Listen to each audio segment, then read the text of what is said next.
Bonjour tout le monde. Voilà, ça y est. Bonjour tout le monde, ou plutôt bonsoir. Je suis ravie, absolument ravie de vous retrouver ce soir sur Sixième Sens TV, la chaîne Facebook où il faut absolument être.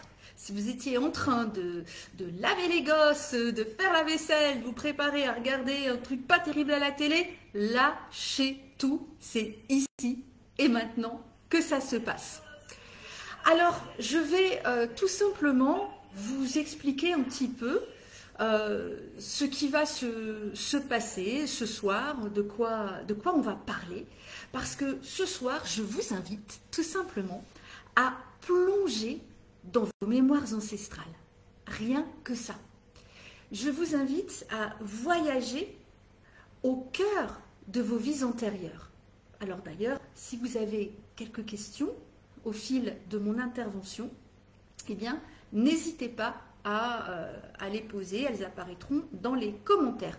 Alors on va peut-être attendre que les personnes soient arrivées, peut-être un peu plus de monde. Juste envoyez-moi un petit commentaire parce qu'on a un décalage pour me dire que tout fonctionne bien, s'il vous plaît. Alors, hop.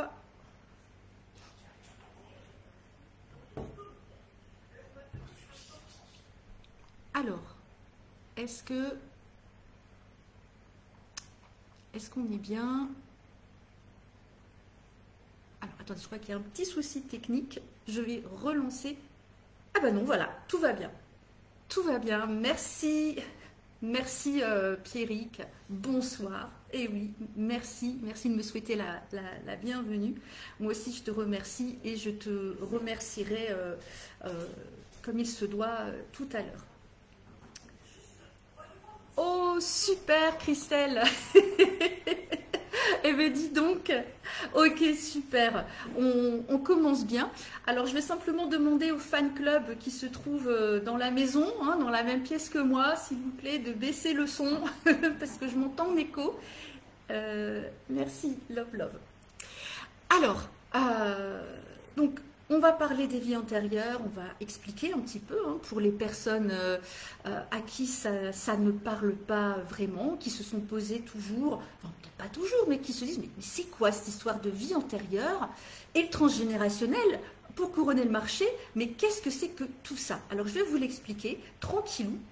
Et puis surtout, je vais vous expliquer comment on fait pour s'en libérer. Hein, parce que c'est pas tout de savoir que vous avez eu 50 vies antérieures, que vous connaissez, c'est pas le tout de connaître votre arbre généalogique sur le bout des doigts. C'est ok, qu'est-ce que je fais de tout ce savoir? Oui, Pierrick. Alors, pour commencer, je vais peut-être déjà me présenter pour les personnes qui ne me connaissent pas. Donc, je m'appelle Alexandra Bayeux, je suis hypnothérapeute, ericksonienne et holistique depuis un peu plus de 11 ans maintenant. Mais je ne suis pas que ça. Hein. Je suis justement guérisseuse karmique, c'est-à-dire guérisseuse des vies antérieures.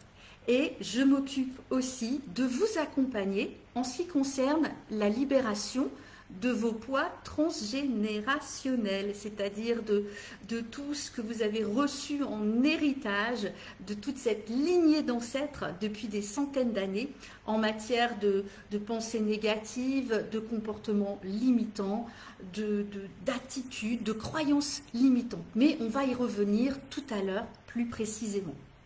Je suis aussi passeuse d'âme.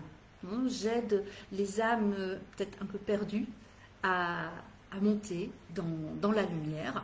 Et pour ça, justement, là, on est vraiment dans le transgénérationnel puisque ce sont des dons que j'ai hérités de ma maman, donc toute cette, et de ma grand-maman, enfin de toute la lignée maternelle.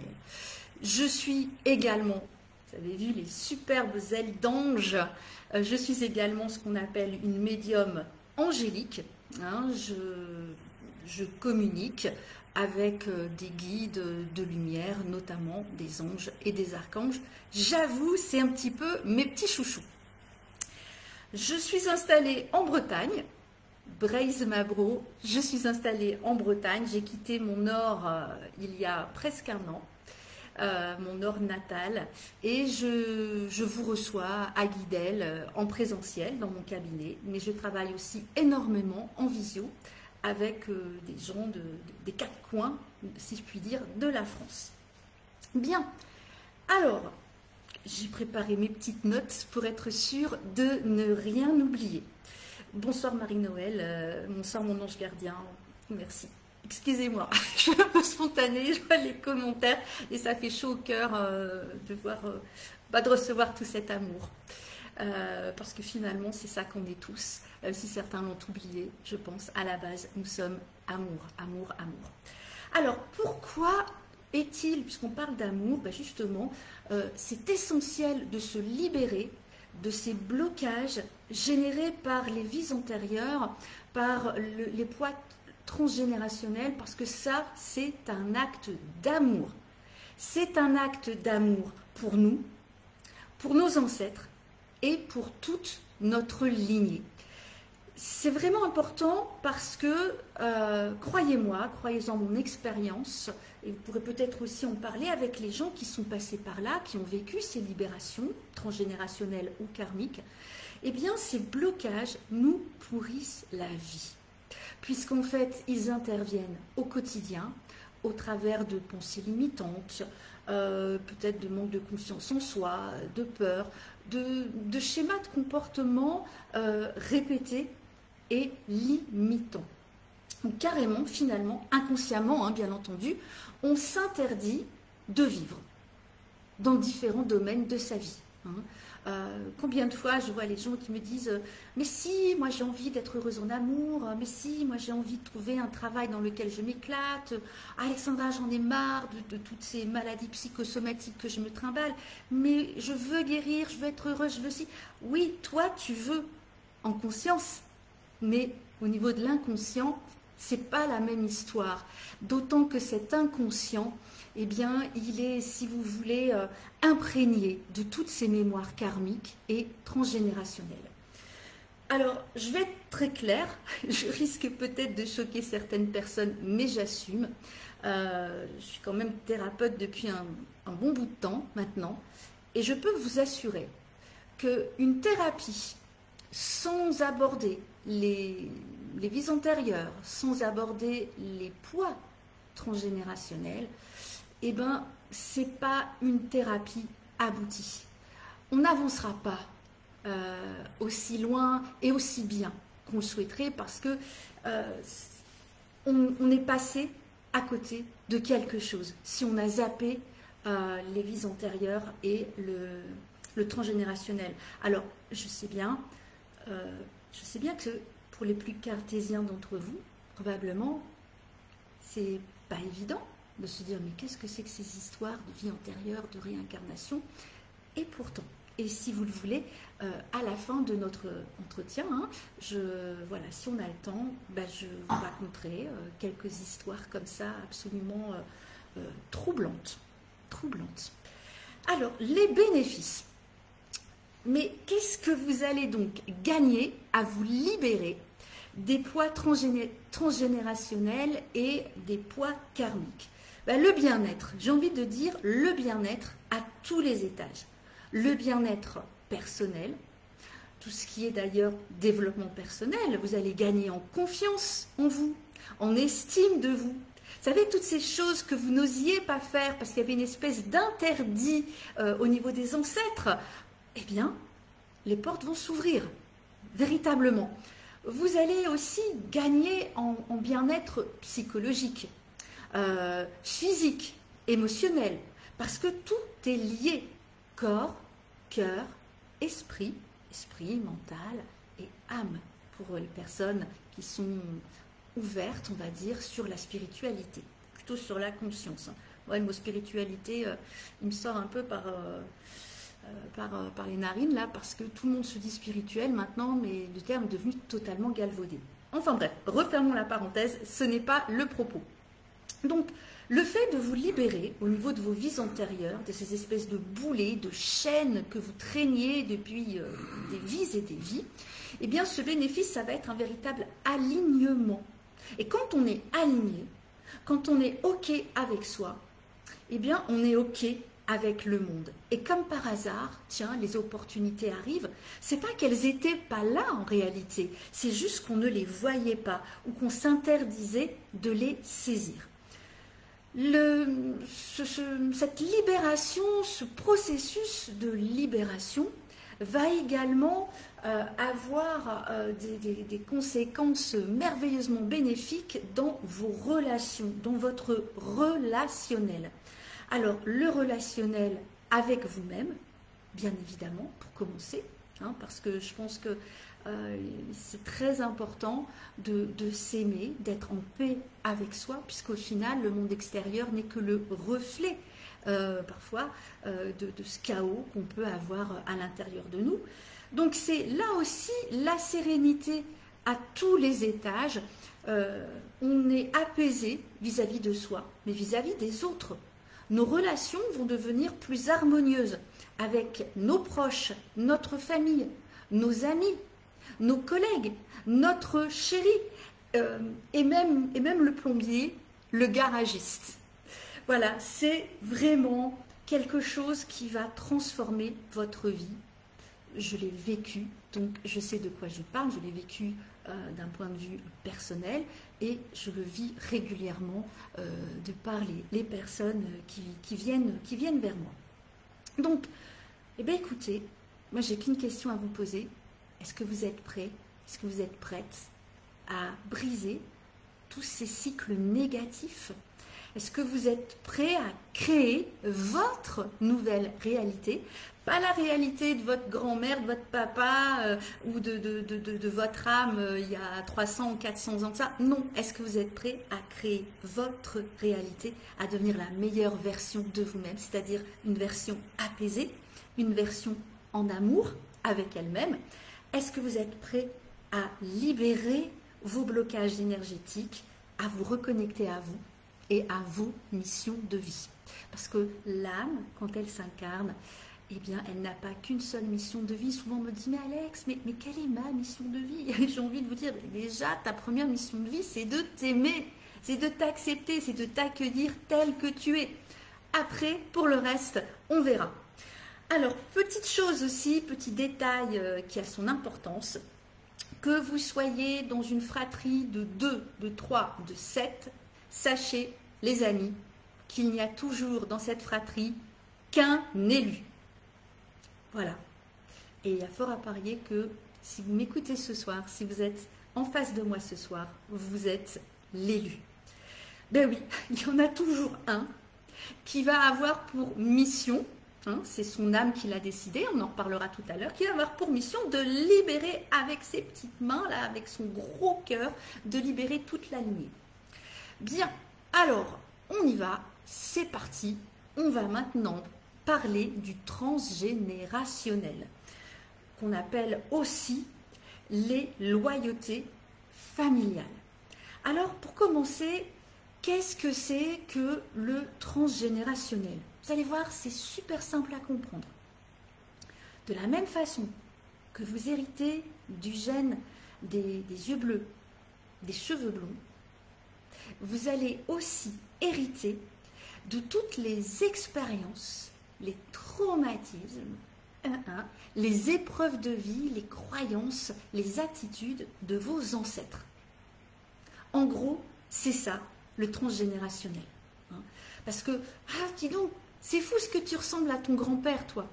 Ouais, mais c'est juste la partie émergée de l'iceberg. Parce que s'il ressemble, vous savez, la morphopsychologie, c'est aussi très important. S'il ressemble au grand-père comme deux gouttes d'eau, il y a fort à parier. Surtout si en plus, il porte ses prénoms, parce qu'avant, c'était la super mode de donner à nos enfants, ne vous inquiétez pas, j'ai fait la bourde moi-même, de donner à nos enfants les prénoms des grands-parents, des grands-mères, etc. Enfin, des grands-mères, des oncles, des tantes, etc.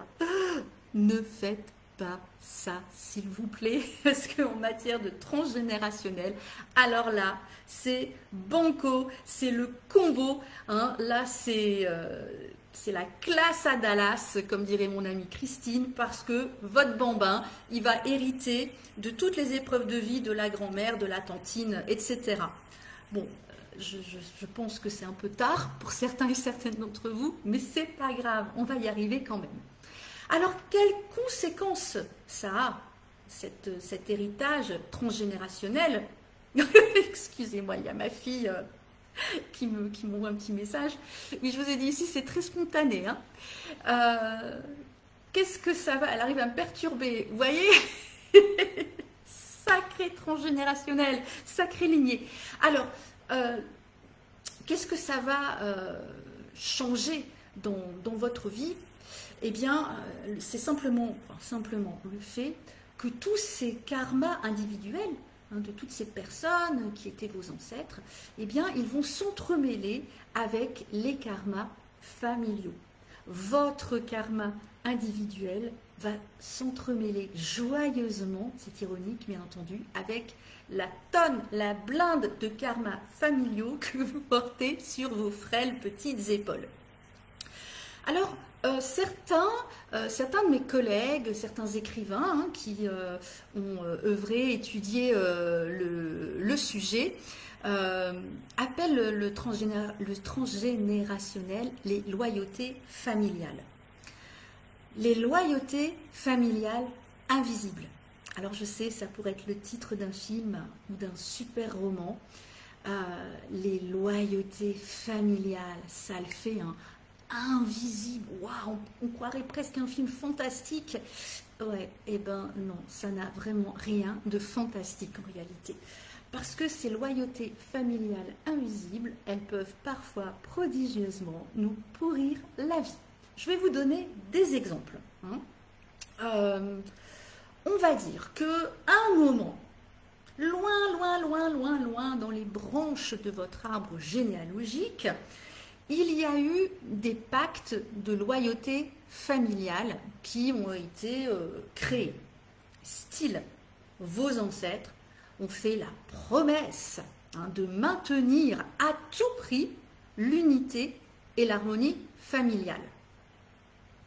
Cool, sympa, sauf que, qu'est-ce que ça va donner pour la descendance? Alors encore une fois, c'est pas forcément toute la descendance, hein, parce qu'on n'est pas tous pareils, on n'est pas tous des clones, mais en fonction de votre sensibilité et de votre chemin d'âme, alors là, les gars, je peux vous assurer qu'il y a des pactes d'âme, des pactes, des loyautés familiales que vous allez endosser direct. Alors, les ancêtres, les descendants des personnes qui ont fait ces pactes de loyauté familiale, hein, eh bien, vont avoir quelques difficultés à s'émanciper de leur famille, à vivre leur vie. Il va souvent y avoir une notion de sacrifice ou de « je ne veux absolument pas décevoir ma famille ». Hein, donc on va rester, alors c'est inconscient, bien sûr, il faut le savoir, mais on ne va pas décevoir la famille, les ancêtres. Je vais prendre un exemple que malheureusement on rencontre assez régulièrement. Vous avez par exemple une famille dans laquelle la tradition est d'être, j'en sais rien moi, médecin ou bien agriculteur, vous voyez. Et vous avez l'un des descendants qui se dit « mais moi j'ai pas envie là, moi j'ai envie d'élever des chefs dans le Larzac, ou tiens, moi j'ai envie de devenir hypnothérapeute ». Ouais, sauf que la famille ne va pas l'entendre comme ça, elle va vous faire comprendre que quelque part vous les trahissez. Donc si vous n'arrivez pas à vous émanciper de ça, bon courage. Ceci dit, j'aimerais vous rappeler que la reconversion professionnelle, c'est à n'importe quel âge. Alors, on a aussi quelque chose d'assez incroyable, hein, on a les pactes de loyauté familiale, c'est de l'amour quelque part, hein.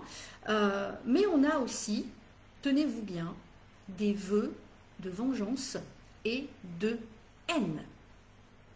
hallucinant.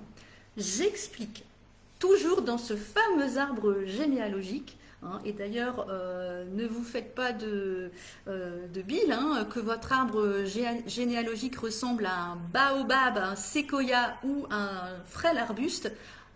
Il y a de toute manière du travail à faire. Alors, un moment dans votre histoire familiale, vos ancêtres ont vécu des choses très dures, des injustices qui ont généré chez eux du ressentiment, de la haine ou parfois un désir de vengeance. Eh bien, qu'est-ce que ça va donner dans la descendance? Alors évidemment, encore une fois, ça se dilue hein, au fil des générations.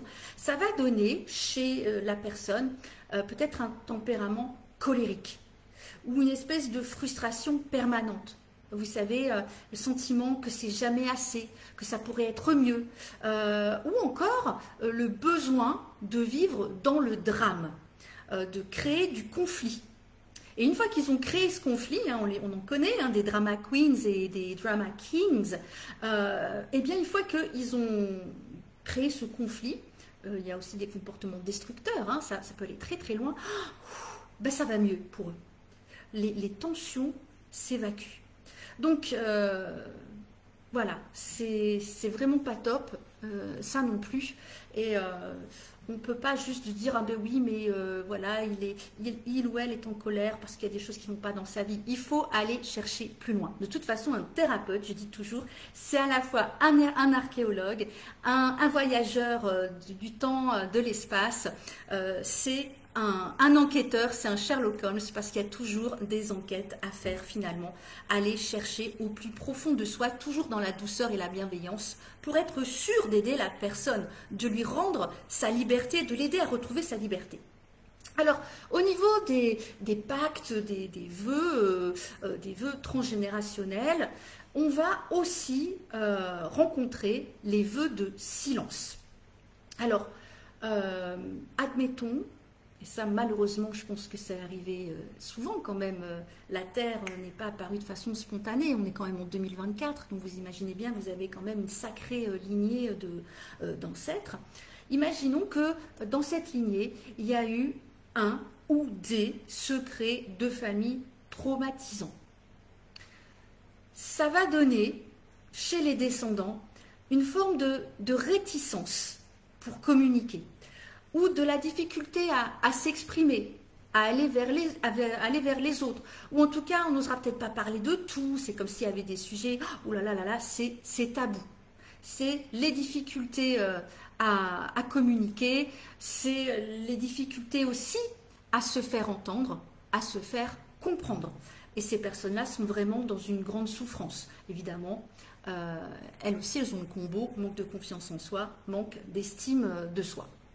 Donc, on a ces vœux de silence. Dans le même ordre d'idées, on a les vœux de célibat, de chasteté, de pauvreté. Ben oui, il n'est pas rare que, effectivement, l'un de nos ancêtres, lointains ancêtres, ait décidé d'embrasser la foi et de devenir moine ou nonne. Et qu'est-ce qu'ils font, les moines? Qu'est-ce qu'elles font, les nonnes, là, dans leur couvent? Eh bien, elles prêtent des serments, elles font des vœux de chasteté, des vœux de célibat, des vœux de silence aussi, vœux de pauvreté, etc. Donc, qu'est-ce que ça va donner dans la descendance? Eh bien, des difficultés relationnelles. J'ai du mal à aller vers les autres, j'ai du mal à m'ouvrir. Des difficultés relationnelles également, vous pensez bien, surtout dans le domaine amoureux. Parce que inconsciemment, il y a quelque chose en nous qui nous dit « t'es pas légitime ». Et ça aussi, on le retrouve dans les vies antérieures. Ensuite, on a les pactes de protection. On a quand même connu presque coup sur coup 2 guerres mondiales. Vous imaginez la peur, l'angoisse dans lesquelles vivaient nos ancêtres, face à des dangers réels, des dangers avérés, où ils ont tout simplement, se sont promis de veiller sur leur famille, de veiller sur leurs femmes, sur leurs enfants, de les protéger à tout prix contre ces dangers réels. Eh bien, qu'est-ce que ça va donner par la suite dans leur descendance? Des peurs irrationnelles. Voilà. On a toujours peur qu'il arrive quelque chose à nos enfants, à notre mari, à notre papa, à notre maman, à nos amis, à nos animaux. On a toujours peur qu'il arrive quelque chose de terrible. On a peur en voiture, on a des comportements parfois excessivement protecteurs vis-à-vis de nos enfants, où on va, c'est même plus les couver à ce niveau-là, c'est carrément les étouffer. Et bien entendu, qu'est-ce que va faire l'enfant? Eh bien, il va répéter ce schéma de façon différente, mais on ne fait que reproduire plutôt que réagir, hein, nous, adultes, à ce que l'on a vécu enfant. Hein, il y a toujours, soit on fait comme, soit on fait surtout pas comme. Mais en tout cas, il y a l'influence déjà des parents qui est très très importante. Alors, on a les pactes de réussite, de sacrifice, hein, où on va tout sacrifier, encore une fois, pour la famille, pour être sûr qu'il ne manque de rien. Et ce schéma-là va se développer, hein, se transmettre joyeusement aux lignées suivantes, avec un sens du sacrifice extrêmement poussé, hein, avec une sorte même d'abnégation. Hein. Et le pire, c'est que si vous empêchez ces personnes de se sacrifier, d'être comme ça dans le sacrifice, mais ces personnes sont super mal parce qu'elles culpabilisent. Évidemment, cela va de pair. Alors, on a une répétition, vous avez bien compris, des schémas familiaux. Hein, on transmet les comportements, les valeurs, les croyances qui se reproduisent de génération en génération. Exemple, la femme soumise.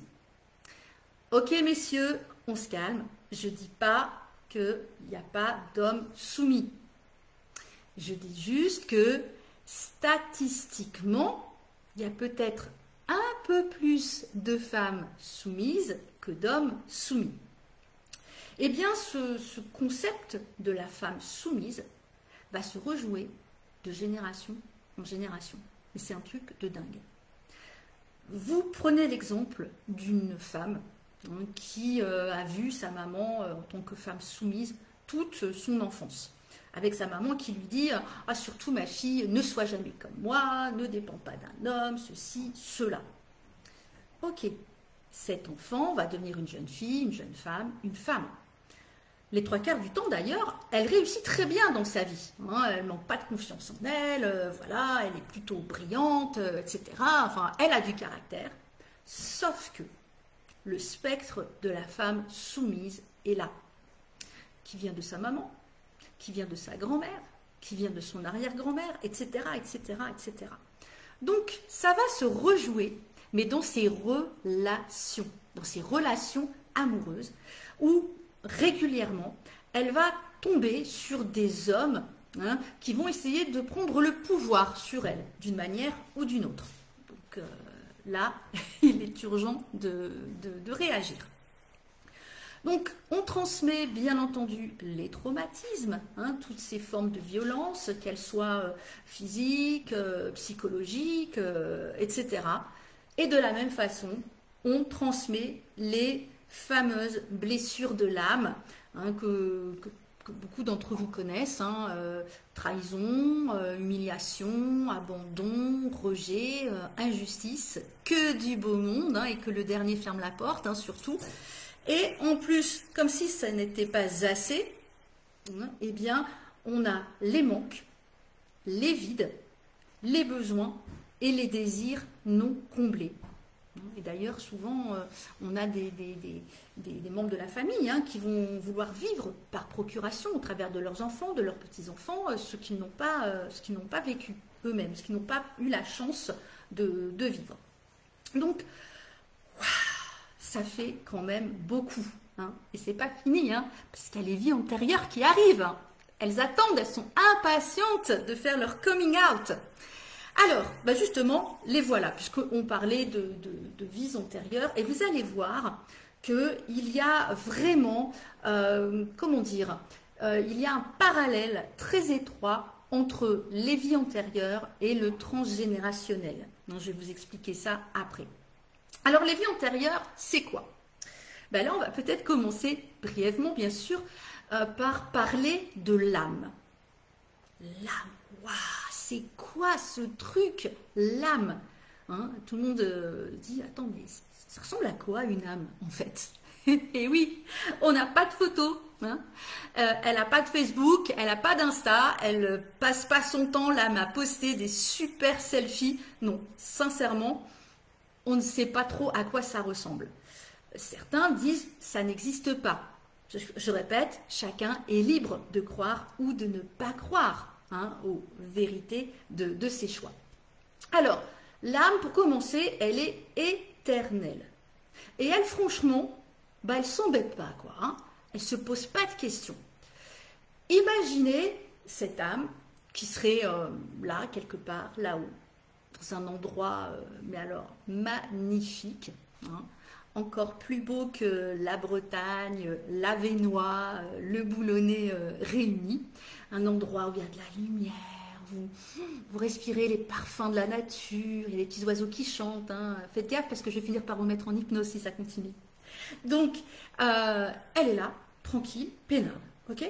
Et elle choisit d'expérimenter une vie, une incarnation, une existence, une leçon de vie. Et croyez-moi que l'âme, alors là, c'est open bar. Hein. Elle expérimente tout ce qu'elle a envie d'expérimenter. Et quand je dis tout, c'est tout. Imaginez que dans ce décor magnifique, tout à coup, elle arrive dans une espèce de temple. Allez, non, on va pas dire un temple, on va dire les halles. Vous savez, où on peut acheter et vendre des légumes bio et tout ça et tout ça. Hein. N'oubliez pas, 5 fruits et légumes par jour pour une bonne santé. L'âme est là et tranquillement, elle fait ses petites courses. D'accord? Et imaginez que dans les rayons, il y a plein de vies, d'incarnations, de destin, quelque part. Et elle se dit...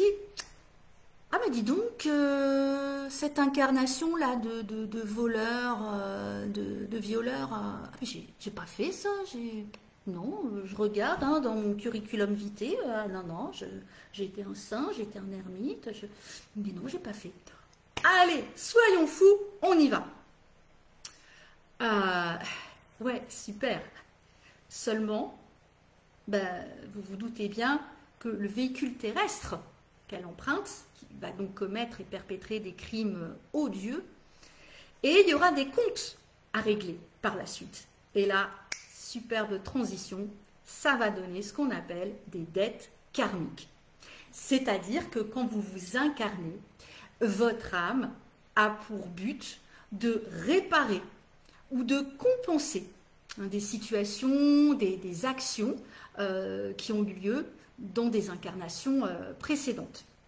Donc, en gros, dans notre vie, là, dans votre vie, vous avez soit des choses à réparer, soit vous demandez réparation. Et c'est là qu'interviennent les autres âmes. Mais pas trop de bonheur d'un coup. Hein. Avant de parler des autres âmes, on va parler des charges karmiques. Ouais, je sais, là, vous vous dites, attends, Alexandra, au secours, c'est pas possible. Tu nous as parlé du transgénérationnel, tu nous parles des dettes karmiques, et maintenant, tu nous parles de quoi? Des charges karmiques? Oh my God! Oui, mais ne vous inquiétez pas, respirez, je vous assure que ça va super bien se passer. Le plus dur est derrière vous. Alors, les charges karmiques, c'est quoi? Ah là là, je sens que je vais en traumatiser plus d'un ce soir. Mais surtout restez jusqu'au bout parce qu'il y a une super surprise. Hein. Ouais, je suis comme ça, moi. Alors, les charges karmiques, en fait, c'est l'accumulation de toutes les influences, de tous les fardeaux, de toutes les pensées, les émotions, les comportements, les croyances accumulées tout au long de vos vies antérieures. Vous voyez le genre? Ah ouais, quand on vient au monde, on croit qu'on est innocent comme l'agneau qui vient de naître. Alors, je ne sais pas si les agneaux ont des incarnations, Je vois pas pourquoi, après tout, hein, nous on n'est pas racistes ici, mais quand même. Alors, qu'est-ce que ça va générer dans votre vie, hein, ce joyeux cortège de souvenirs pas forcément agréables? Bah, ça va générer des schémas de comportement négatifs, des peurs irrationnelles. Hein, admettons, vous avez eu la chance de mourir noyé dans un cataclysme au Paléolithique. Ah bah tiens, comme par hasard, vous avez la phobie de l'eau. Alors que jamais dans votre vie actuelle, vous n'avez failli vous noyer ou quoi. Vous voyez un petit peu jusqu'où ça peut aller. Alors, je parlais tout à l'heure de cette espèce de magasin hein, où on achète, hein, on achète on achète, on choisit, allez, on choisit ces incarnations. Dites-moi, quand vous allez faire vos courses, hein, alors je ne vais pas citer de marque, hein, Pierrick, n'aie pas peur, pas de placement de produit ce soir. Vous allez chez votre épicier, c'est bien ça l'épicier, hein, ça fait marcher les petits commerçants, tout ça, c'est top. Quand vous allez faire vos courses, vous êtes rarement seul dans le magasin, on est d'accord, il y a d'autres clients. Et bien là, c'est pareil. Elle est là, hop, hop, hop, hop, hop, tranquillou, hein, la vie d'Aloca. Hein, et puis, elle se dit, ah bah tiens, je vais aller travailler tel traumatisme, telle blessure, telle leçon de vie. Mais elle se dit, ouais, mais je vais quand même m'incarner sur la Terre. Apparemment, ils ne sont pas très fut-fut. Hein, donc, il va peut-être falloir qu'on m'aide. Et c'est là que... hop, elle va choper un client qui se baladait dans ces halles, dans ce magasin, allez, et ils vont s'arranger. Ah, ok, regarde un peu, ça écrit quoi là sur ton contrat là? Quoi? Une blessure de rejet? Oh bah écoute, t'inquiète, hein, moi je vais t'aider. Tu vas t'incarner, tu seras mon enfant, et moi je vais t'abandonner. Alors évidemment, vu et dit comme ça, moi j'aime bien la légèreté, hein. Pour dédramatiser c'est quand même mieux, l'humour c'est important. Alors dit comme ça, ouais ça va, ça passe. Mais quand vous le vivez, ça passe pas du tout. Parce que les âmes elles sont bien sympathiques, mais le véhicule terrestre il a son libre arbitre. Et nous les âmes, quand tu es tout petit et que tu te fais harceler à l'école maternelle déjà jusqu'à ton année de terminale parce que bah ouais, tu as une blessure de persécution, de rejet, je veux dire, si quelqu'un vient te dire non mais t'inquiète pas, c'est normal, hein, c'est ton âme, je crois que vous avez des envies de meurtre. Ok, c'est pas facile à accepter, c'est pas facile à entendre, mais répétez-le vous plusieurs fois et ça finira par rentrer. Donc, on a des contrats d'âme. Alors évidemment, heureusement, on ne va pas trouver, pour nous dépatouiller de ces blessures et de ces problèmes, on ne va pas rencontrer que des âmes qui vont nous faire vivre l'enfer. D'accord? On va aussi rencontrer des âmes lumineuses, formidables, extraordinaires, comme l'âme d'Alexandra, par exemple. Ben ouais, il n'y a pas de mal à se faire du bien, on n'est jamais mieux servi que par soi-même. Et alors, l'âme d'Alexandra, mais l'âme aussi de tous ces thérapeutes hein, merveilleux. Je parle des vrais, hein, je parle de ceux qui ont l'amour vrillé au cœur, chevillé au cœur, pardon. Ces âmes-là, bah, vous avez aussi passé un contrat avec elles. L'âme d'un thérapeute, par exemple, là-haut, au paradis, là, va vous dire, bon écoute, je te cache pas, tu vas prendre cher, c'est vrai, tu vas morfler parce qu'apparemment, cette leçon de vie, là, ça fait quand même 50 incarnations que tu travailles dessus, donc à un moment, c'est plus possible. Mais t'inquiète pas, il y aura un moment où tu croiras que c'est vraiment, c'était au bout du bout, eh ben, je vais arriver. Et je vais te tendre la main, et puis je vais te parler gentiment, avec un regard bienveillant, avec un grand sourire, et je vais dire, allez viens, je t'accompagne un bout, je vais t'aider à retrouver ta lumière. Voyez, pour schématiser, c'est ça, les thérapeutes. Mais pas que les thérapeutes. On a plein de thérapeutes qui s'ignorent autour de nous, plein de belles âmes. Eh bien, sachez que toutes ces âmes-là, tous ces êtres que vous avez rencontrés dans votre vie, y compris ceux qui vous ont vraiment pourri la vie de chez pourri, il y a des contrats d'âme qui ont été signés des deux côtés. Bon, je ne sais pas si ça aide à relativiser. Mais de toute façon, on ne va pas vous laisser comme ça, rassurez-vous. Alors, donc justement, par rapport à ces âmes-là, on appelle ça des liens karmiques, hein, les âmes avec qui bah, ça se passe pas trop bien, on va dire, dans l'incarnation terrestre. Ben oui, parce qu'en fait, vous êtes là pour résoudre déjà les conflits d'il y a 15 000 vies. Donc, il n'y a pas... Là-haut, l'univers, le grand architecte de l'univers, ne vous lâchera pas la grappe tant que vous n'aurez pas réglé cette dispute. Hein. Peace and love, paix sur terre et compagnie.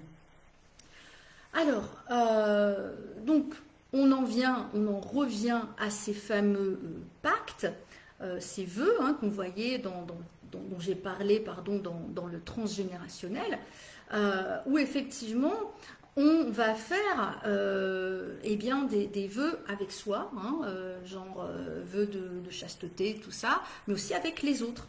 Hein. Vous savez, par exemple, les déclarations d'amour, là. Oh bébé, je t'aimerai toujours. Faites gaffe à ça. Parce que qui vous dit que dans la prochaine incarnation, vous aurez encore envie de filer le parfait amour avec cet homme-là? Non.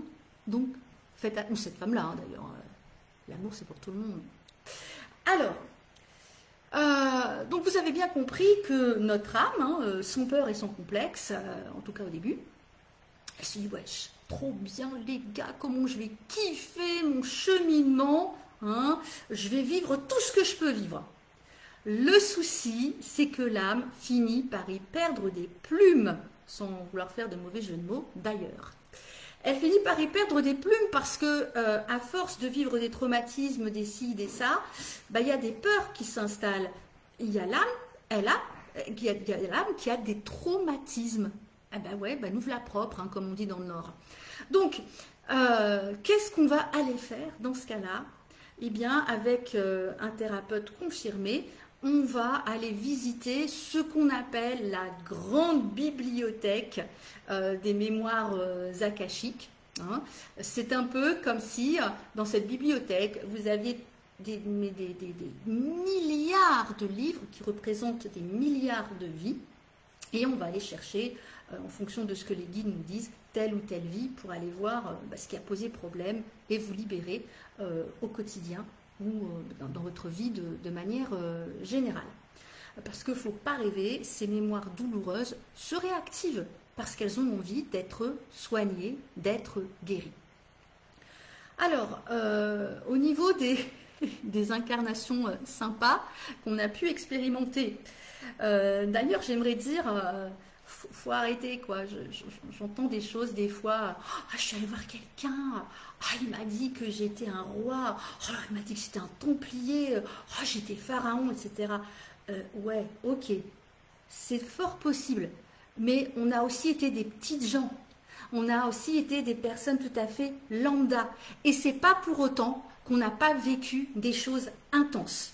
Donc voilà, moi si je devais écrire, on parlait de livres, si je devais écrire un livre sur déjà toutes les libérations karmiques que j'ai faites, waouh, j'en aurais des histoires à raconter, hein, mais des histoires qui ne se terminent pas très bien par contre. Donc, dans ces mémoires karmiques, on a des mémoires de guerre. Ok, c'est exactement comme dans le transgénérationnel, imaginons le grand-père qui a fait la dernière guerre. Il en est revenu vivant, Dieu merci, n'empêche qu'il est pas mal traumatisé. Votre âme, c'est pareil. Si elle a vécu plusieurs vies avec des conflits, des guerres, des massacres, des batailles de folie, elle va avoir ces mémoires traumatisantes et elle voudra à tout prix s'en libérer, hein, dans l'amour et la lumière, bien évidemment. Alors, qu'est-ce que ça va donner concrètement dans votre vie, ça? Si vous avez des mémoires de guerriers, on va dire ça comme ça, ou de personnes persécutées, de soldats, de ci, de ça, de bourreaux aussi, hein, bah oui, tant qu'à faire, allons jusqu'au bout. Eh bien, ça va donner, alors surtout si vous avez plusieurs incarnations de victimes, vous allez, comment je vais dire ça, avoir une forme d'anxiété généralisée. Hein, des peurs, des stress, un mal de vivre également, des peurs inexpliquées comme je le disais, et vous allez développer les mêmes mécanismes de défense que le grand-père a développés précédemment, si on est dans le transgénérationnel, et développer des mécanismes de défense, de survie, qui étaient déjà enregistrés dans la bibliothèque de vos mémoires karmiques, et ça va donner par exemple une hypervigilance, un retrait vis-à-vis de la société, une méfiance vis-à-vis des autres. Les violences domestiques, et là tout le monde est concerné, parce que si vous ne le saviez pas, on a été à la fois homme, femme, alors évidemment pas en même temps, on a tout été dans nos vies antérieures. Alors si on a vécu à plusieurs reprises des vies antérieures où on a été victime de violences domestiques, eh bien dans notre incarnation d'aujourd'hui, on va avoir des difficultés relationnelles. On va souvent être dans une forme de soumission, de victimisation. On va souvent choisir inconsciemment des partenaires abusifs. On va être sous emprise.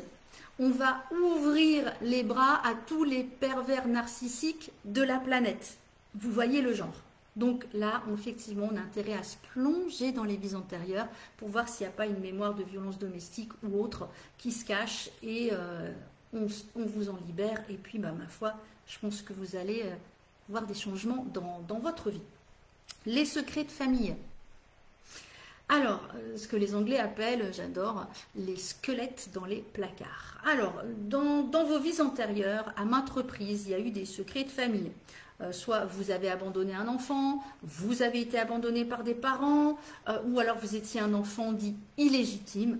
Qu'est-ce que ça va donner concrètement dans votre vie d'aujourd'hui?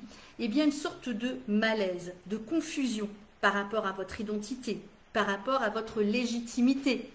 Ça va venir nourrir, ça et d'autres choses, le fameux syndrome de l'imposteur. Je ne mérite pas, je ne me sens pas à ma place. Vous savez, ces gens, par exemple, qui ont beaucoup de mal quand on leur dit merci, qui ont un petit peu de mal avec la gratitude, qui ne comprennent pas, parce que, voilà. Donc, ces secrets de famille vont aussi, parfois, générer une forme de refus, de difficulté à s'engager dans une vie de famille. Alors ensuite, on a nos mémoires d'immigration, d'exil. Ça c'est très facile à comprendre, vous arrivez dans un nouveau pays, vous êtes un petit peu forcé parce que dans votre pays d'origine il y avait des persécutions. Je veux dire, il n'y a eu que ça tout au long de l'histoire, depuis que l'homme est homme. Ça a commencé déjà au paléolithique, puisqu'on peut remonter jusque là dans les vies antérieures. Eh bien, imaginez, vous arrivez dans un nouveau pays, c'est difficile de s'adapter. Vous êtes victime de discrimination, vous avez perdu vos repères culturels, voire cultuels, vous ne parlez pas la même langue. En fait, vous avez tout à refaire, tout à reconstruire. Eh bien, cela va occasionner dans vos vies d'après, encore une fois, un sentiment d'appartenance qui n'est pas très net, vous n'êtes pas au clair avec ça. Cela va bien entendu entraîner des difficultés d'intégration, alors soit familiale, soit sociale, soit au travail, et des blessures de rejet dès l'enfance. On en parlait tout à l'heure. Donc, avant de vous dire, mais comment on fait pour se sortir de tout ça? Oh my God! Là, j'ai envie de vous dire, je le dis avec le sourire, même si c'est pas forcément drôle, mais je souris parce que je sais que, allez, on va y arriver. Il y a des solutions, croyez-moi, heureusement. Eh bien, vous pouvez être sûr que là où vous avez un transgénérationnel hyper lourd, eh ben, il y a baleine sous bigorneau. C'est-à-dire qu'il y a des vies antérieures qui vont faire que, effectivement, vous allez par exemple vous incarner dans une famille dysfonctionnelle, où c'est très compliqué de s'entendre, de s'aimer. Alors, qu'est-ce qui se passe? Vous allez rester comme ça? Que nenni! Vous allez venir voir votre hypnothérapeute préféré. Alors, je voudrais déjà commencer par rassurer, même si on n'avait pas, on n'a pas eu des choses très faciles. Hein, on a eu des épreuves de vie, puis il y a aussi les mémoires qu'on se transmet. Je vais dire, par exemple, dans votre histoire familiale, hein, si on a eu la chance de connaître son grand-père, son arrière-grand-père, ça c'est génial quand ils nous racontent des choses qu'ils ont connues, des choses chouettes et des moins chouettes. Ouais, mais ça nous permet de comprendre pourquoi nous, par exemple, on a un malaise, pourquoi nous, on est claustrophobe si l'arrière-grand-père a passé 5 ans dans une prison, par exemple, injustement condamné. Alors, le truc, c'est déjà, on ne va pas faire n'importe quoi. On va faire ça dans la sérénité, dans la douceur, dans la confiance, dans la lumière, dans l'amour, sans jugement. Là, pour le coup, il n'y a pas de tabou entre nous. Moi, je peux tout entendre. Ok ? C'est vraiment un moment où on se lâche. Parce que souvent, je vous vois arriver, mais alors avec des sacs comme ça, vous savez même plus quoi en faire, vous savez même pas par où commencer. Je vous dis, ok les gars, allez, vous videz tout sur le bureau, on va trier ensemble. On va voir quelles sont les priorités. Donc, on assiste véritablement, lors de ces libérations, à des moments magiques, des moments intenses, des moments extrêmement émouvants. C'est vraiment fabuleux. Moi, je pourrais écrire des livres. Hein, c'est tellement beau ce qui se passe. Vous savez, à ce moment-là, on a vraiment l'impression d'être hors du temps. Et pourtant, on est en plein cœur du temps, puisqu'on voyage hein, dans différentes époques, dans différents espaces. Alors, il y a cette douceur, cette bienveillance, cette capacité à vous rassurer, moi à vous rassurer et vous à vous rassurer. Et puis, il y a cette expérience, cette expertise. Parce que, comme je vous dis, c'est de famille. Hein. Je suis tombée dedans comme Obélix. Je suis tombée dans la marmite quand j'étais même pas sortie du ventre de ma mère. Alors, comment je vais procéder? Alors, que ce soit pour les vies antérieures ou des liens ancestraux toxiques, on va utiliser l'hypnothérapie. Je dis bien hypnothérapie, hein, pas hypnose. Hein, vous savez, pas l'hypnose de spectacle.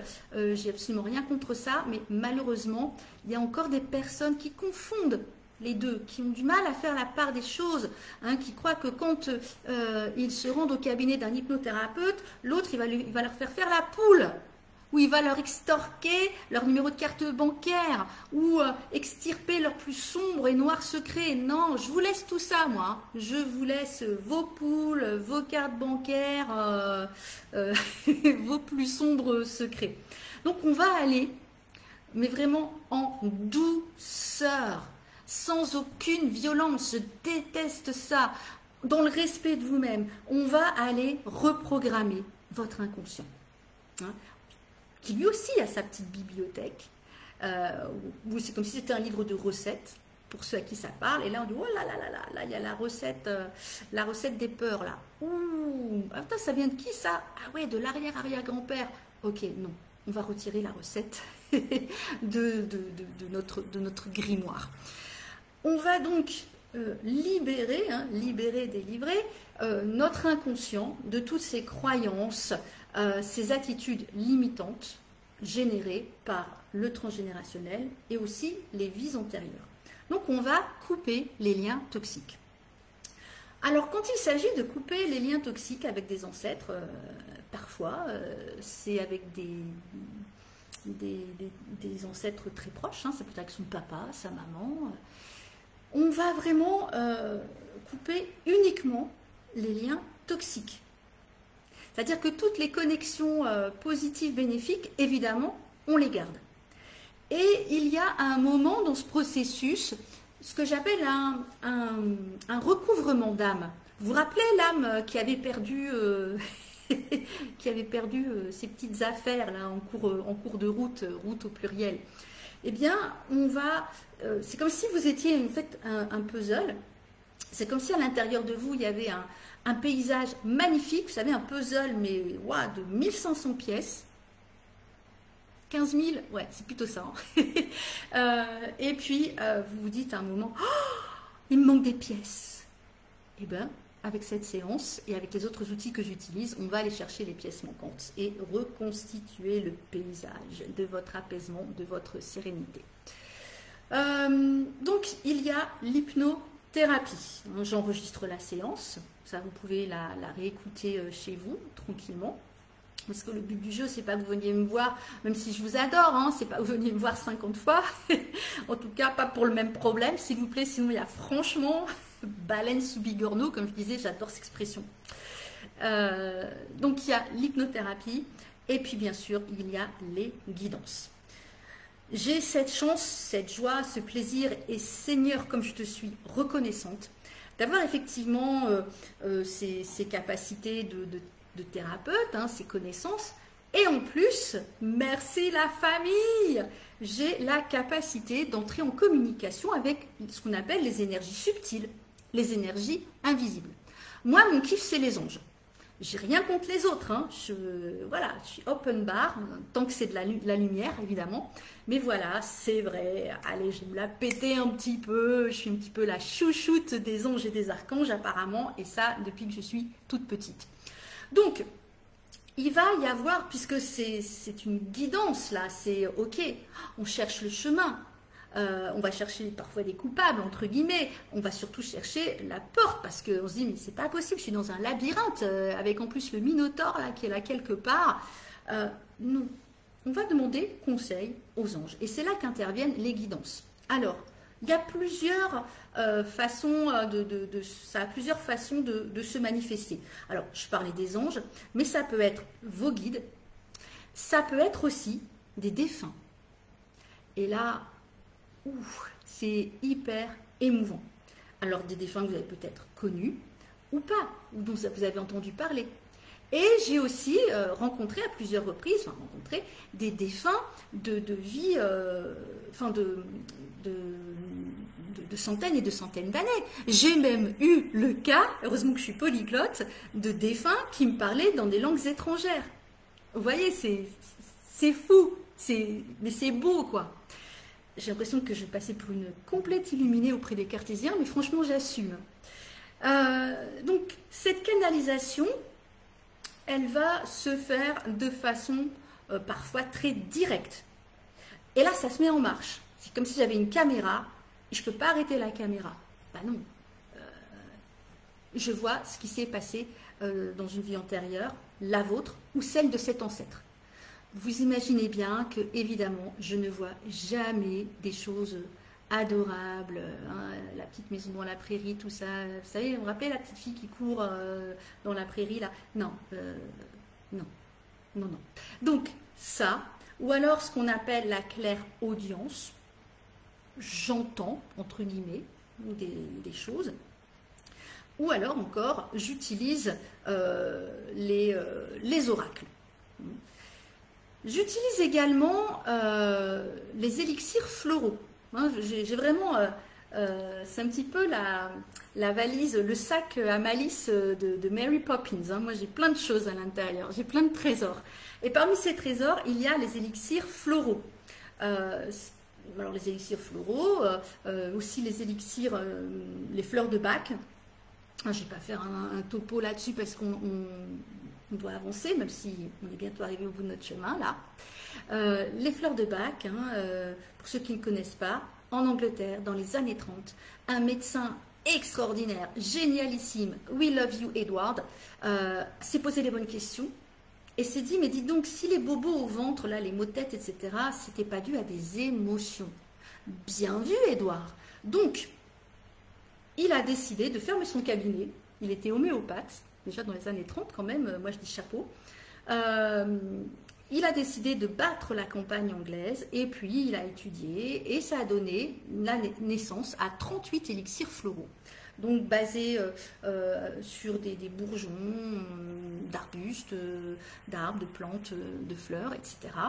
Et chacun de ces élixirs va jouer sur vos émotions. Vous savez, ces émotions, ces sentiments-là, que vous avez hérités de l'arrière-grand-mère ou d'une vie antérieure, là, à l'époque de Rome, ou je ne sais quoi, eh bien, on va aller nettoyer le terrain. Donc ça, plus l'hypnose, plus les guidances, parce que waouh, quand on prend conscience des choses, quand on apprend en fait ce qu'il y avait derrière soi, waouh, c'est déjà la porte des opportunités qui s'ouvrent à nous.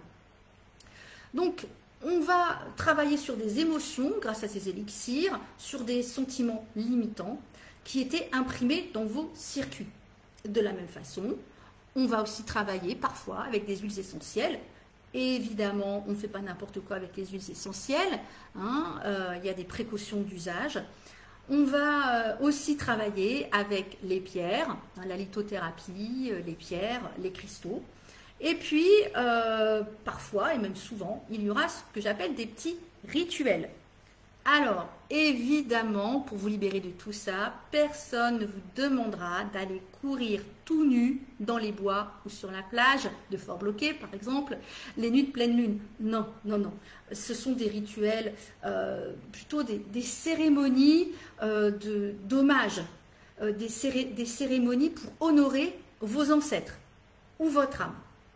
Ceci dit, même si vous n'allez pas être obligé de courir tout nu dans la forêt les nuits de pleine lune, on va quand même travailler avec les cycles lunaires, nouvelle lune, pleine lune, notamment dans le cadre des libérations transgénérationnelles. Où ça libère vous, vos ancêtres et votre descendance. Et donc, je vous parlais tout à l'heure que nous étions de fins limiers, parce que c'est un travail que l'on fait ensemble. C'est pas Bibi qui se tape tout le taf. Non, non, non. C'est ensemble, c'est main dans la main. Eh bien, on va ensemble mener l'enquête.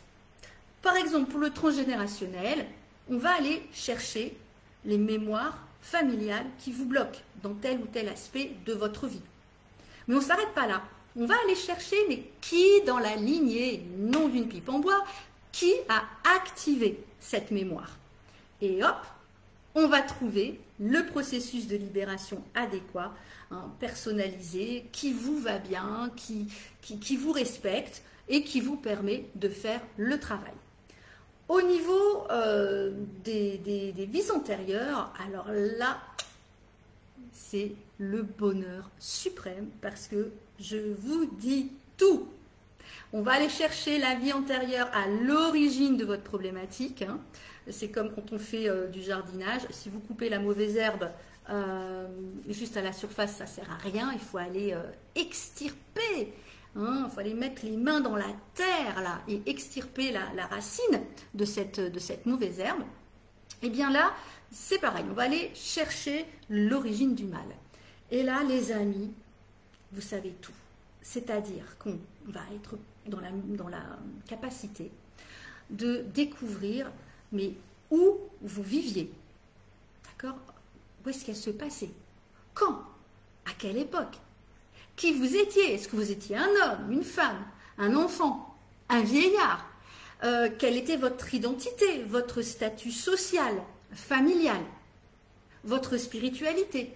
C'est important, par exemple, si, c'est un peu ballot, vous étiez un prêtre inca qui faisait des sacrifices humains. Bon, écoutez, ça arrive. On va également aller chercher le traumatisme de votre âme dans cette vie-là. Et j'aime bien garder le meilleur pour la fin. On va aussi découvrir comment votre véhicule terrestre de l'époque est parti. Vous voyez ce que je veux dire. Donc, le gros plus dans tout ça, c'est qu'on vous donne vraiment des clés, des outils concrets, parce que c'est ça qu'on veut, nous. La théorie, c'est bien, mais nous, on veut des outils, on veut de l'action. On vous donne les clés. Quand je dis on, c'est moi, c'est les guides, c'est vous. Je vous dis, c'est la Dream Team. Pour comprendre l'origine de vos blocages et les clés pour ouvrir les portes, les bonnes, et fermer aussi les portes qui ont besoin d'être fermées. Alors, le petit plus, effectivement, c'est qu'en plus d'une séance d'hypnothérapie en cabinet, je vous offre également d'autres enregistrements hypnotiques en lien avec votre thématique. Comme ça, on avance. Voyez, Vous avez assez perdu de temps comme ça, c'est bon. Vous êtes prêts là, si vous êtes avec moi, c'est que vous êtes prêts. Donc on y va. À votre rythme, certes, mais on y va. Encore une fois, le but, c'est de vous rendre libre et autonome. Voilà, j'arrive maintenant à la fin de mon propos. Oh, mon Dieu, j'ai beaucoup parlé, mais il fallait. Il fallait. Donc là, vous allez pouvoir passer, si vous avez des questions, des réactions, des commentaires, eh bien, vous allez pouvoir les écrire dans la partie commentaires. Et moi, je vais m'efforcer d'y répondre. Ou si vous avez, je ne sais pas, des exemples qui peuvent enrichir le propos. Donc, le temps que vous réfléchissiez rapidement, j'ai déjà envie de placer, hop, mes remerciements. Alors, je vais commencer par vous remercier, vous, tous, qui êtes là avec moi ce soir. C'était mon premier live sur la chaîne 6e Sens TV. J'ai l'habitude de parler, de faire des conférences, etc. Mais là, quand même, c'était pas évident, surtout que je vous vois pas. J'ai l'impression de me parler à moi-même dans mon miroir. Donc, vraiment, merci. Une mention toute particulière à mes patients du Nord. Vous me suivez depuis le début de l'aventure. On en a fait des choses ensemble et c'est pas fini. Merci pour votre fidélité parce que les kilomètres, la distance n'ont pas eu raison de cette magnifique connexion qu'on a ensemble, cette relation pleine d'amour. Donc merci. Merci aussi à mes nouveaux patients bretons. Merci pour votre accueil. Braise ma bro. Vraiment, merci, merci, merci. Et puis, merci à mes amis qui sont là aussi depuis le début. Merci encore une fois à toi, Pierrick. Vraiment merci, merci, merci. Parce que tu fais tellement pour nous. Et je tiens vraiment à te remercier du plus profond de mon cœur. Parce que sans toi, ce serait moins facile pour moi et pour d'autres. D'ailleurs, les amis, faut vraiment aller au salon 6e Sens. Le prochain, c'est à Séné. J'y serai, yes. Et je vous y attends avec bonheur, avec plaisir. Il y a ma fille qui dit, wesh, la famille, elle passe en dernier. Mais ma chérie, tu sais bien qu'on garde toujours le meilleur pour la fin. Vous voyez le transgénérationnel, là. Alors d'ailleurs, je peux vous dire que j'ai super bien bossé. Vous vous rappelez, tout à l'heure, j'ai parlé des pactes, des vœux de sacrifice. Et bien franchement, je trouve que mon fils, mais alors lui, il s'en est libéré de cette mémoire parce que en fait, il avait le choix, soit comme sa sœur, merci ma chérie, il était là pour me soutenir, ouais, vas-y maman, t'es la meilleure et regardez mon live, ou aller jouer à ces jeux vidéo. Et bien comme apparemment je me suis libérée de la blessure ou des vœux de sacrifice, mon fils a choisi les jeux vidéo. Franchement, c'est magnifique. Donc merci à toi ma fille, tu es toujours là pour moi. Des fois je me demande qui est la mère, qui est la fille, et je pense qu'on a bien travaillé ensemble pour ce transgénérationnel. Tu es ma fierté, tu es ma lumière, tu es ma force, tu es waouh, tu es un cadeau de l'univers, voilà, même avec le joueur invétéré qui doit être sur son Xbox à l'heure où je vous parle. Maman, papa, je sais que vous êtes là, derrière l'écran, et ça me fait chaud à mon petit cœur, alors merci. Merci pour tout ce que vous avez fait pour moi. Merci également de m'avoir aidé à grandir. Je crois qu'on s'est tous un peu soignés quelque part, et je vous aime, et changez rien. Et si on demandait est-ce qu'il y a quelque chose que tu aimerais changer par rapport à ton papa, à ta maman, à ton enfance, ton adolescence, eh bien moi je vous dis non. Que nenni les amis. On touche à rien. Parce que de toute façon, l'amour, il est là. Je vous aime. Mon frère, je t'aime. Oui, je sais, j'en profite et c'est pas tous les jours que je passe à la télé. Mon frère, je t'aime. Je t'embrasse ainsi que ta merveilleuse petite famille. Et puis, bien entendu, je remercie Goulven. C'est une sorte d'impresario, de manager, de cuisinier, d'homme à tout faire. Bon, je crois qu'il est un peu mon âme sœur. Donc merci à toi. Voilà. Tu sais tout bien que je pense de toi.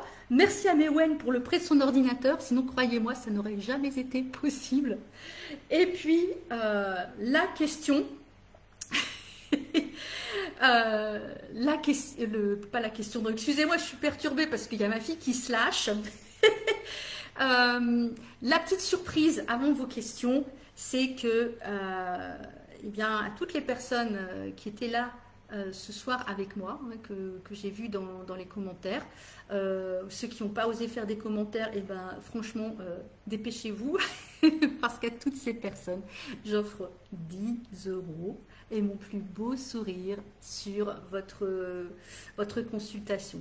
Hein, que ce soit mes anciens, avec un autre petit bonus, mais ça reste une vraie surprise, comme les nouveaux, et vous trouverez quelque part, je suis fatiguée, vous trouverez quelque part dans tout ce qui a été écrit les moyens de me contacter, soit en message privé, par mail ou téléphone.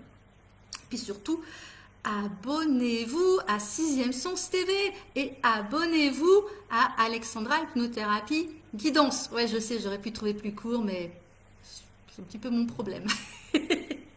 Allez, c'est parti. Est-ce qu'il y a des questions? Dites-moi qu'il y a des questions, je vous en supplie. On n'est pas obligé de rester encore pendant une demi-heure, hein, sauf pour se dire qu'on s'aime. Est-ce qu'il y a des questions? Est-ce qu'il y a des interrogations? Voilà. Alors, c'est un peu en décalé, par contre. Hein. Je vais remonter. Il y a quand même ma fille. Alors là, ouais, ça c'est ma fille, quoi. Elle prend sa place. Elle n'a pas de problème. Hein. Sentiment d'appartenance et tout. Elle a fait, le taf.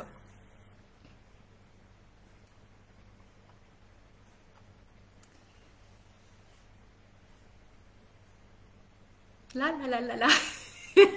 Y a-t-il des questions? Ah, ma fille me dit, attends, je réfléchis à une question. Goulven, s'il te plaît, peux-tu réfléchir à une question?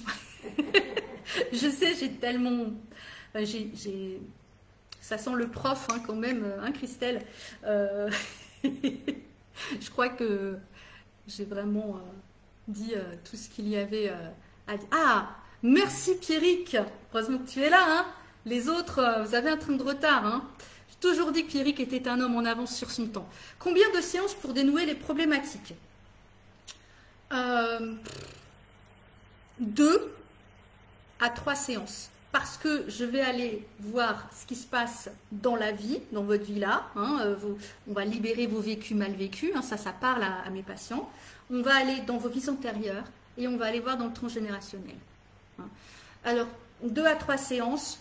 On se voit une fois dans le mois.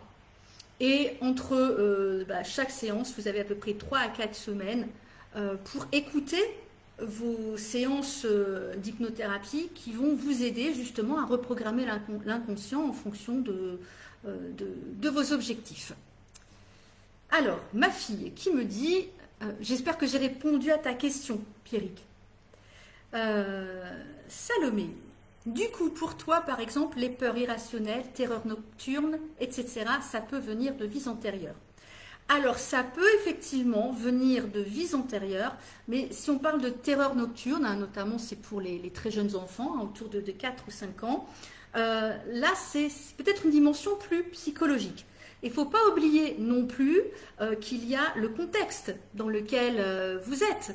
Hein, effectivement, si vous êtes dans une famille où c'est très anxiogène, où il y a beaucoup de tensions, beaucoup de conflits, ben évidemment, votre inconscient va travailler, et la nuit, au travers de ces cauchemars, par exemple, va en fait essayer de vous montrer qu'il a besoin d'aide. Les peurs irrationnelles, oui, si, alors par exemple les phobies, tu veux dire, effectivement, si, je vais reprendre l'exemple de la noyade, si vous n'avez jamais failli vous noyer dans votre vie, dans votre incarnation actuelle, et que vous avez une trouille de l'eau, oui, ça, là-dessus, je suis catégorique, il y a dû y avoir un problème dans une vie antérieure. Alors, Salomé encore, heureusement que tu es là aussi, hein. Est-ce que tu mets sous hypnose quand tu fais les guidances? Ah, très bonne question. Non, non. Je mets entre guillemets sous hypnose pour le soin, hein. Même si quelque part la guidance est déjà un soin, parce que le fait de découvrir, chaque fois c'est ça, hein, les gens, si vous voyez la tête des gens, c'est bluffant et ils sont troublés, parce que en fait c'est pas le fait de savoir que ben oui, ils se sont fait dévorer par un lion, voilà, mais ils vont se dire attends, mais c'est incroyable, je suis allergique au chat. Et là, tu me dis que j'ai été dévorée par un lion au temps des Romains quand ils persécutaient les chrétiens. Vous voyez, c'est ce genre de choses. Lily, ma chère Lily, je suis très contente de te voir ici. Alors, la connexion aux annales akashiques passe par le patient ou par la thérapeute. La thérapeute, ok? C'est comme les voyages chamaniques. Si vous n'avez pas reçu de formation, j'aime pas bien ce mot-là, mais non, on n'y va pas tout seul. On n'y va pas tout seul parce que ça peut être perturbant. Vous savez, quand on dénoue comme ça le fil des vies antérieures, comme je vous le disais tout à l'heure, on va jamais trouver des choses « Oh, trop bien, j'ai eu une vie, mais extraordinaire, j'en veux encore ». Non. C'est pour ça que vous me connaissez, avec mon humour extraordinaire, je dédramatise les choses. Et ça passe crème. D'autant que, comme je vous le disais, au fur et à mesure que l'on dénoue cette enquête, eh bien la personne, il y a plein de déclics qui se font. Et c'est vraiment déjà libérateur. Donc la connexion aux annales akashiques, elle se fait avec le patient et le ou la thérapeute. Et j'insiste, avec un thérapeute qui a vraiment l'expérience de ça. Un thérapeute accompli. Alors, Sophie, ma chère Sophie, est-ce que le transgénérationnel et liens karmiques sont liés? C'est un peu flou pour l'hyper-rationnel que je suis. Sophie, tu n'as pas bien écouté. Tu resteras à la fin de l'heure. Alors, oui, le transgénérationnel et les liens karmiques sont liés. Alors, attends, liens karmiques, qu'est-ce que tu veux dire par là? Les vies antérieures ou les liens karmiques? Alors, oui, oui, c'est possible, parce qu'on a des réseaux d'âmes sœurs, et comme je l'expliquais, on a effectivement cette histoire de liens karmiques, c'est-à-dire problématiques, hein. Là, ce n'est pas des connexions karmiques, c'est des liens karmiques, un lien comme avoir les mains liées, ligotées. Oui, tout à fait, on a des familles d'adversaires, des familles d'âmes adversaires. Ouais, c'est incroyable, mais vrai. Alors, Anne-Sophie, je suis contente de te voir, je t'aime très fort et bravo pour tout ce que tu es en train de devenir, ma petite chérie. Alors, comment savoir si on a une dette karmique? Alors là, c'est clair, si on n'a jamais, au hasard, hein, si on n'a jamais de chance en amour, ou si on n'a jamais de chance tout court, si on a des schémas vraiment pénibles, répétitifs, oui. Il y a une dette, il y a une dette karmique, effectivement. Est-ce qu'on ne serait pas en train de compenser quelque chose de pas très cool qu'on aurait fait avant, par exemple? Mais il y a d'autres explications. Donc oui, et ça, ta thérapeute préférée pourra te le dire, hein, ouais, sans aucun problème. Alors, Christelle, alors là, vraiment, j'adore parce que j'ai des questions. Waouh, qui sont vraiment, toutes vos questions sont hyper intéressantes. Et en plus, j'en ai pas parlé. Waouh. Alors Christelle, les effets papillons dans notre vie sont-elles liées à des mémoires transgénérationnelles? C'est tout à fait possible. Tout à fait possible parce que c'est un réseau tellement complexe. Oui, déjà, tu sais, aucune rencontre n'est un hasard. Hein, c'est Einstein qui disait le hasard n'existe pas, c'est Dieu qui voyage incognito. Donc, je ne peux pas t'en apporter la preuve scientifique, mais avec mon ressenti, mon expérience, toutes ces histoires de vie au pluriel que j'ai été amenée à découvrir, pour moi aussi, hein, ouais, franchement, et pour les personnes qui viennent me voir, oui, je suis persuadée que les effets papillons, effectivement, sont liés à des mémoires transgénérationnelles. Hein, C'est pour ça, il faut faire attention à ce qu'on dit, à ce qu'on fait, c'est important. Rien n'est gratuit de ce que l'on fait. Tout a un impact, alors impact positif ou impact négatif. Et effectivement, quelque chose qui n'aurait l'air de rien pour nous peut provoquer une catastrophe ailleurs. Alors, hop. Est-ce qu'il y a d'autres questions? Ah, écoutez, alors je vais voir s'il y a d'autres questions. Ah, voilà, Salomé. Et après, je vous donnerai des exemples quand même. Parlez peut-être de moi parce que c'est hallucinant. Alors, tu as parlé de contrat d'âme dans ta présentation. Penses-tu qu'il y a des contrats néfastes qui ont se répercuter sur le karma dans les vies futures? Pour maintenir un équilibre, tu es obligé de faire du mal avant de faire du bien dans le futur. Oui, oui, si, tu es tout à fait clair. En résumé, tu es amené à faire le mal ou à subir du mal dans une vie. Est-ce que c'est dans l'unique but de te prendre un gros karma dans tes vies futures ou devoir bosser sur toi, ou est-ce que c'est juste pas de bol? Alors, il y a des contrats d'âme. C'est ce que j'avais expliqué tout à l'heure. D'une part, il y a ces contrats d'âme, c'est-à-dire que une âme va décider avec une autre âme d'expérimenter l'affirmation de soi, par exemple, ou l'amour de soi. L'autre âme va venir et lui dire, ok, écoute, tu sais quoi, il y a un moment dans ta vie, on va se rencontrer et je vais être le pire pervers narcissique qui puisse exister dans ce monde. Et ma chérie, comme tu vas prendre cher. Donc, cette âme qui va jouer le méchant, paradoxalement, le fait pour le bien de l'autre. Probablement parce que l'autre âme, on lui a servi le plat plusieurs fois dans ses autres vies et il n'y a rien à faire, elle n'avance pas.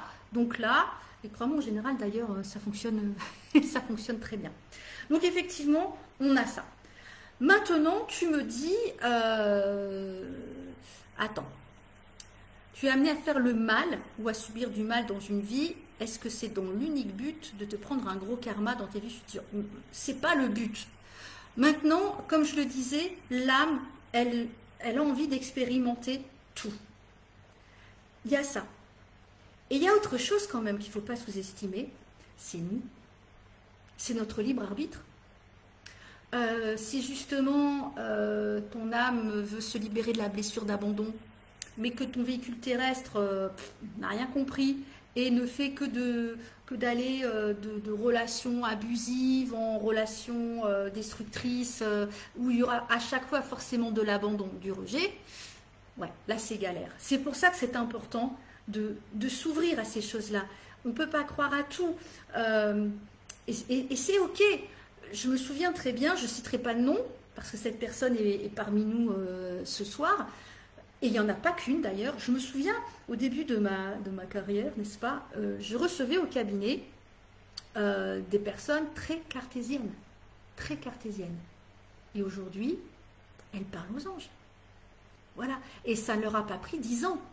Donc comme quoi, on a tous notre chemin, parce que je pense aussi que le thérapeute, c'est un éveilleur. Il est là, non pas pour décider à votre place, pour faire les choses à votre place, mais pour vous donner les outils ou pour vous dire, tiens, le chemin, il est là-bas. Est-ce que j'ai répondu à ta question, Salomé? Dis-moi si j'ai bien compris ta question. Sinon, ma chérie, nous aurons tout le loisir d'en discuter, puisque tu viens bientôt voir ta petite maman qui t'aime. Alors, s'il n'y a pas d'autres questions, et s'il nous reste un petit peu de temps, si vous êtes d'accord, je vais vous parler de ma dernière vie antérieure. Et là, croyez-moi, c'est waouh. Alors, par où je commence?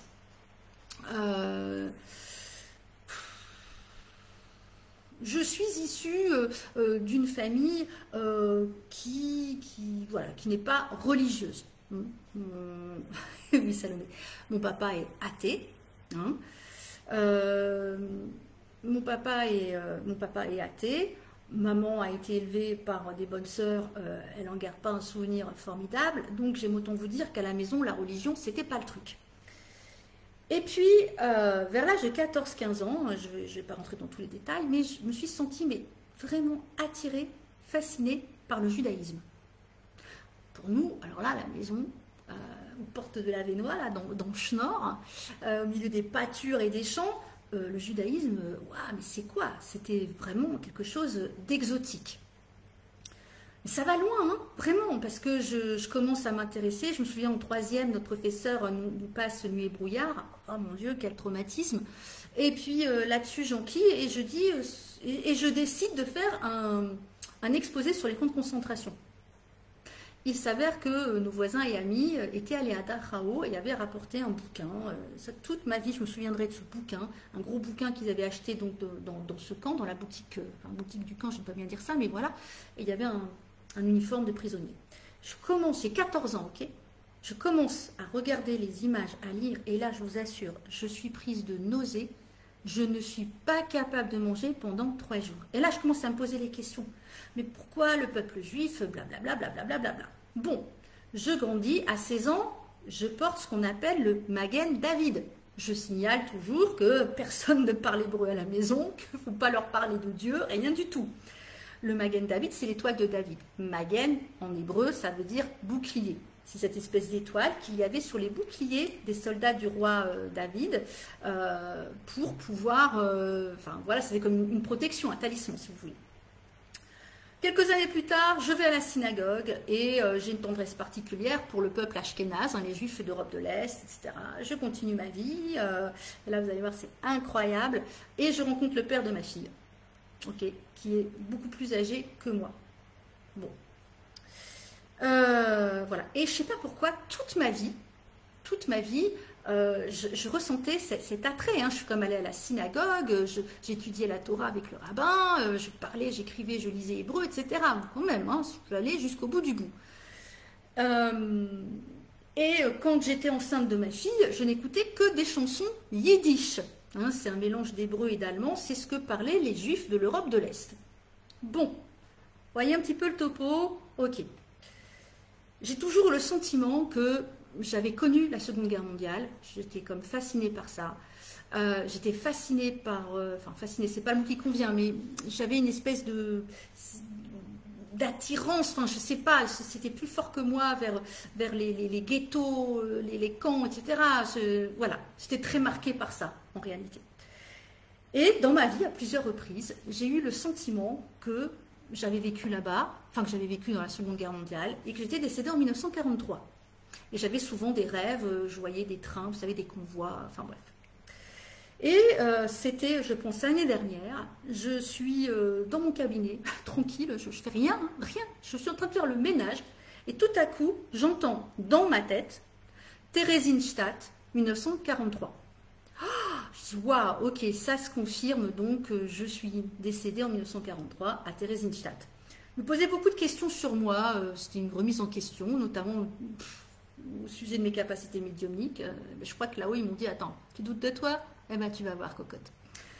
Peut-être 15 jours après, je suis dans ma salle de bain, je suis en train de me sécher les cheveux, et là, j'entends Theresienstadt, 1943, Clara Berger. Clara avec un K.